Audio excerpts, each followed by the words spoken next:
Binge Audio présente. Attention, cet épisode comporte des récits et des descriptions qui peuvent être choquants.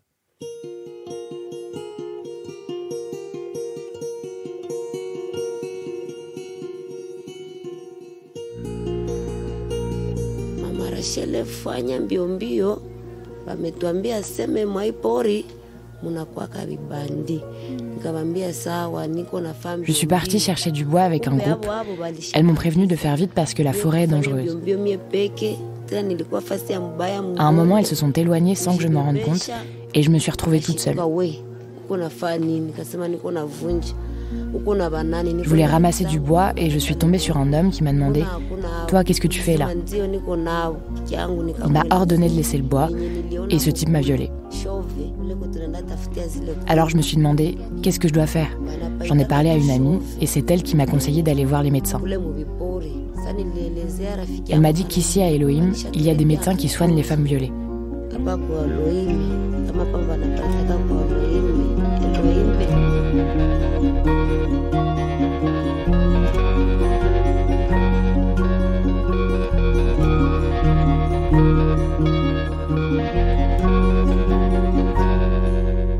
Emma fait partie de la quinzaine de femmes que j'ai rencontrées en octobre 2023 à Goma, en République démocratique du Congo. Aux abords de cette ville de l'est du pays, dans la région du Nord Kivu, elles sont des milliers comme elle à être à la fois des victimes de la guerre civile et des violences sexuelles qui, ici, sont quasi permanentes. Son récit et son expérience sont dramatiquement classiques dans les camps de déplacés, mais aussi dans le monde congolais exposé, comme toutes les sociétés humaines, à l'omniprésence des violences faites aux femmes. Ici, évidemment, c'est le degré qui est différent, l'ampleur du problème et le peu de solutions disponibles pour l'endiguer. À Goma, dans les cliniques que Médecins sans frontières a installées dans les camps, on tente de trouver malgré tout des moyens d'aider ces femmes et de faire peu à peu bouger les lignes. Pendant une quinzaine de jours, j'ai pu suivre leur travail et avec Paul Berthiaud et Elisa Grenet, on en a tiré ce documentaire en 4 parties en partenariat avec MSF. Je suis Thomas Rozek et vous écoutez Programme B.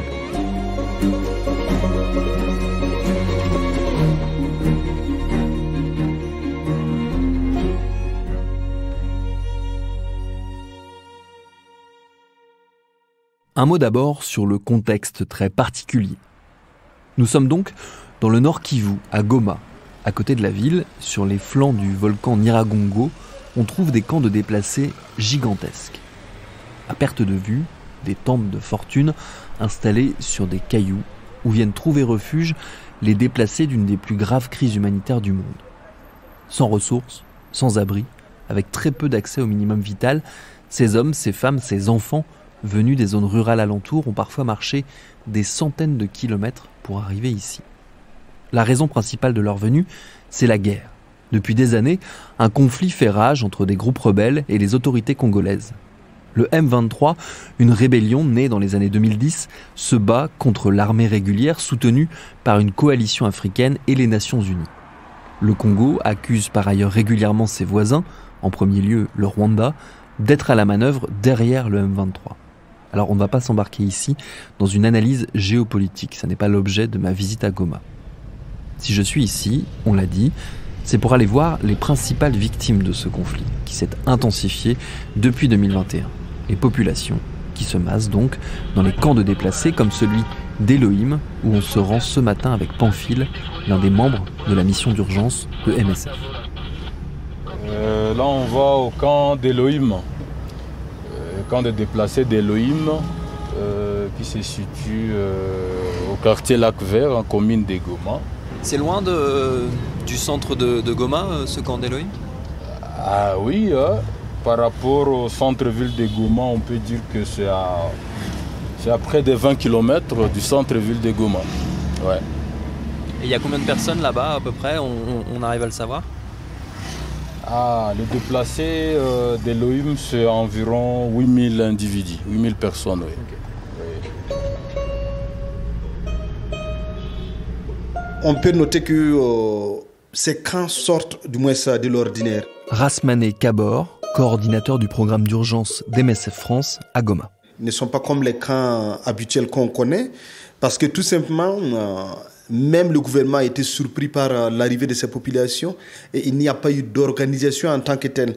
Ça veut dire quoi? Ça veut dire que les populations sont arrivées à la surprise ou de tout le monde ou peut-être du gouvernement et se sont installées dans des zones qui n'étaient pas construites mais qui étaient déjà attribuées à certaines personnes en dehors de la ville de Goma et notamment beaucoup plus à côté du parc de Virunga qui est un ancien site de cratères de volcans.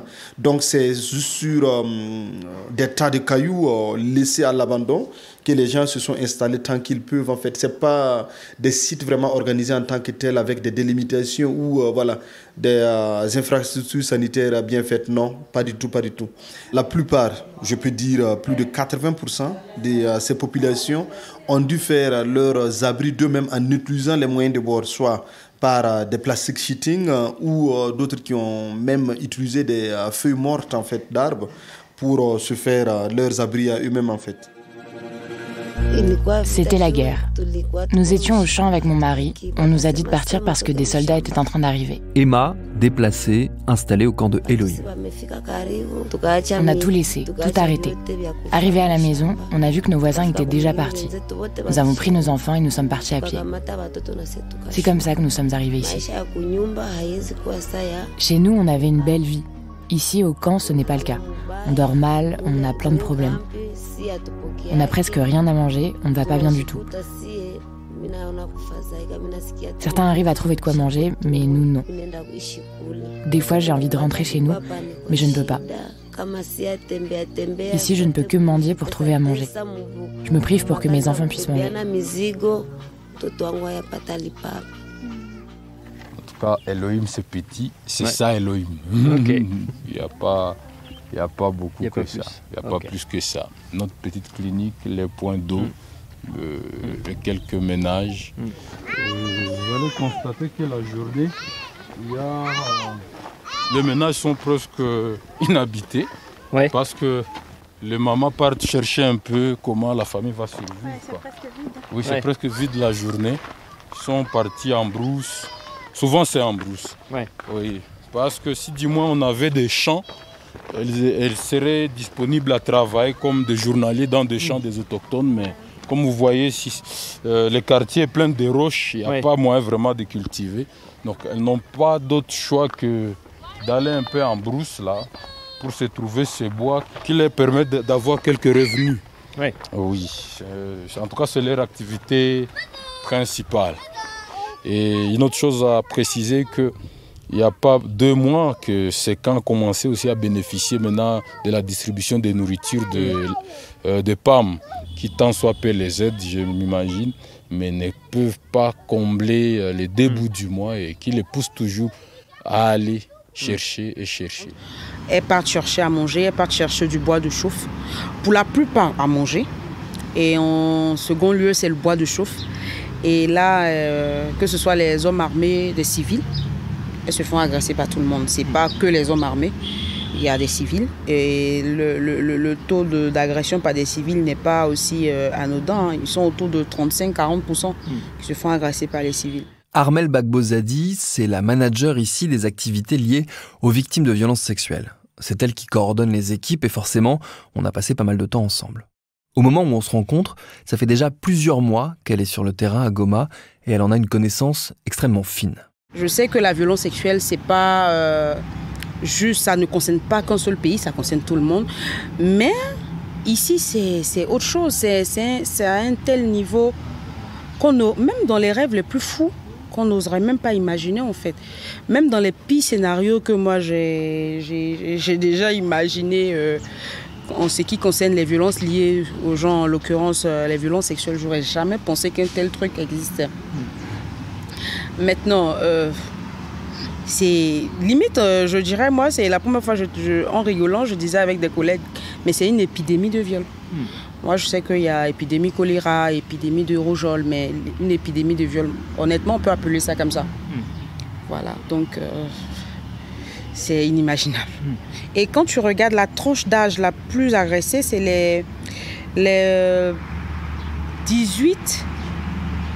18-35 ans. Donc c'est des femmes actives, c'est elles qui tiennent son chef de ménage, c'est elles qui tiennent la famille, qui portent les familles, donc il faut qu'elles sortent. Les hommes aujourd'hui, moi j'ai déjà participé à des focus group où les hommes ont avoué ne pas oser partir en bourse parce que le simple fait même d'accompagner la femme, il se faisait tuer.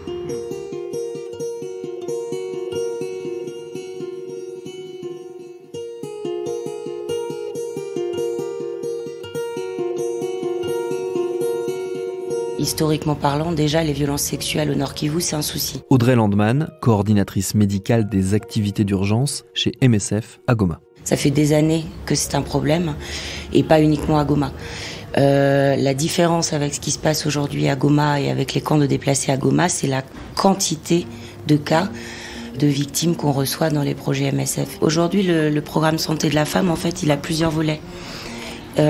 C'est un programme qui comprend les consultations pour les victimes de violences sexuelles, le planning familial, le traitement des infections sexuellement transmissibles et l'accès à une possibilité d'avortement pour les femmes qui le souhaitent.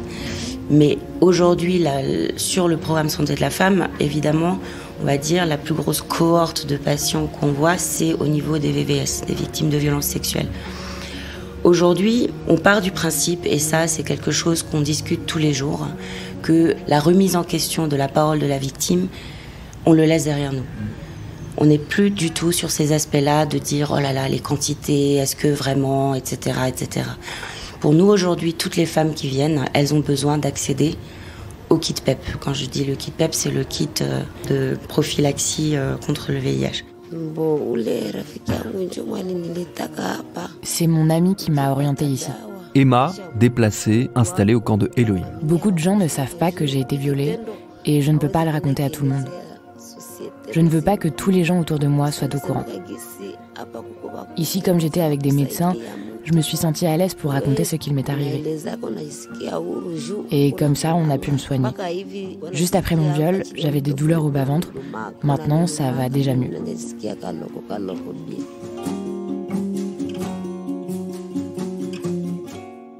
Comme ce n'était pas un cas aussi officiel, vous allez constater qu'il y a aussi des huttes de moins en moins occupées par les bâches. Comme là, c'est une hutte en moustiquaire, comme vous le constatez. Donc, s'il pleuvait, c'est clair que l'eau de pluie va passer. Donc, c'est juste un camp qui s'est érigé sur base des efforts personnels de se déplacer. Ils se sont débrouillés dans la mesure du possible pour ériger leur petite hutte. Essayer un peu de se mettre à l'abri des affrontements dans leur milieu d'origine. Constater qu'il n'y a pas de porte, en fait. Il n'y a pas un système de porte pour les huttes. Donc, on peut entrer comme on le veut. La tente est accessible à tout le monde. Et ce qui signifie que des personnes mal intentionnées peuvent toujours y rentrer quand ils veulent. Aujourd'hui, certes, on est tous concentrés sur la violence dans la forêt, les femmes qui vont chercher à manger.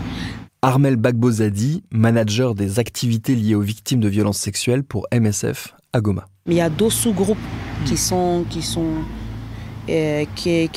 intéressants à explorer parce que ça existe. En fait, les informations que j'ai, c'est des informations issues de discussions avec des femmes.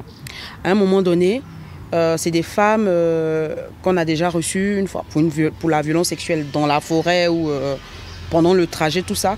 Il y a des liens qui se créent, elles te reconnaissent, elles sont un peu plus à l'aise au fur et à mesure parce qu'un rendez-vous en moyenne, la prise en charge sur les urgences, on fait 3 mois. Donc pendant ces 3 mois, vous avez le temps de créer des liens, elles ont le temps de se confier. Et c'est au cours de ce parcours-là, de soins-là, que les femmes finissent par se livrer. De toute une petite conversation, d'un petit truc. Ah mais voilà, moi, je ne peux plus retourner, je refuse d'aller vivre ce que j'ai vécu. Donc ça arrive. Il y a d'autres aussi qui sont beaucoup victimes d'abus par des chefs de bloc. Les chefs de bloc dont parle Armel, ce sont les responsables, pas complètement officiels parfois, des différentes sections qui composent ces immenses camps de déplacés. Certains forcément profitent de leur position pour abuser des femmes. Les femmes, de toute façon, n'ont quasiment aucune protection et sont la proie de n'importe quel agresseur à l'extérieur comme à l'intérieur du camp. Avec Céline Moudoua, la journaliste congolaise qui m'accompagne pour les entretiens avec les survivantes, nous rencontrons à Elohim Alice. Elle a 35 ans. Je suis de Kilolirwe, près de Massissi. Depuis qu'il y a eu la guerre là-bas, je me suis retrouvée ici, à Elohim. Quand la guerre a éclaté, mon mari m'a abandonnée. Je suis venue ici avec mes enfants. Je suis là avec eux. Mon mari, je ne sais même pas où il est. Il ne donne pas de nouvelles. Une nuit, pendant que je dormais, d'un coup, un homme est entré dans la tente et m'a violée. J'avais peur de rester sans être soignée. Et jusqu'à aujourd'hui, on me soigne très bien et je participe à des groupes de parole avec d'autres femmes et ça m'aide. Mais j'ai toujours peur. La nuit, quand je dors, j'ai peur et lorsque je me réveille, j'ai toujours peur. Je ne sais pas quoi faire. J'ai rien. Je n'ai rien qui puisse m'aider à rentrer chez nous. Je ne peux pas encore rentrer à Kilolirwe. C'est encore la guerre là-bas. Mon cœur va mal. Je voulais juste mettre fin à mes jours, me pendre. Mais Dieu m'a aidée. Mon corps va mieux grâce aux soins qu'on me donne ici. Mais mon cœur va mal. Mes enfants, quand ils voient un homme, ils ont peur. Ils se disent peut-être que cet homme va encore violer maman.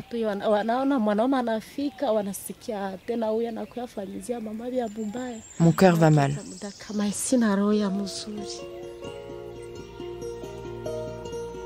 Aider ces femmes à continuer à vivre malgré la violence de la situation, en leur proposant notamment un soutien psychologique, c'est une des missions que s'est donnée MSF ici. Et c'est ce qu'on va voir dans le prochain épisode.